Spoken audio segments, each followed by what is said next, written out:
Welcome back to my channel baby বৌদিতে। এখনও যারা যারা আমার চ্যানেলটা সাবস্ক্রাইব করনি সাবস্ক্রাইব করে নিও, যাতে নতুন নতুন ভিডিওগুলো তোমাদের কাছে পৌঁছে যায়। আর এই সবে জানো তো ঘুম দিয়ে উঠলাম 9:30 বাজতে যায়। কেন বলো তো, কালকে অনেক রাত হয়ে গেছে শুতে। আমাদের এত ঠান্ডা হাওয়া দিচ্ছে, বাইরেটা নিয়ে গিয়ে দেখালে বই হয়, চারদিকটা কুয়াশা আর অন্ধকার মতন হয়ে আছে, প্রচন্ড পরিমাণে ঠান্ডা।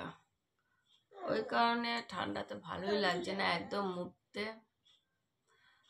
তো এখনো দেখো কম্বলের তলাতেই শুয়ে আছি, শুয়ে নেই বসে আছি। এইসবে উঠলাম কারণ কাজগুলো কমপ্লিট করতে হবে, কাজকর্ম সারতে হবে। আর ভালো লাগছে না, উঠে ঠান্ডা ঠান্ডা জলে হাত দিতে হবে। তারপর কিছু প্যাকিং করার আছে, বলেছিলাম আমরা বেরাবো বলে। তো এই সপ্তাহের মধ্যেই যাওয়ার প্রোগ্রাম হচ্ছে, তো ওইগুলো কাজগুলো সারতে হবে, গোছ গাছ করতে হবে, অনেক কাজ, বুঝেছো তো। তাই জন্য চলো আমি কাজগুলো কমপ্লিট করতে থাকি আর তোমাদের সাথে গল্প করতে থাকি। তারপর বেলা হয়েছে, চাও খাবো।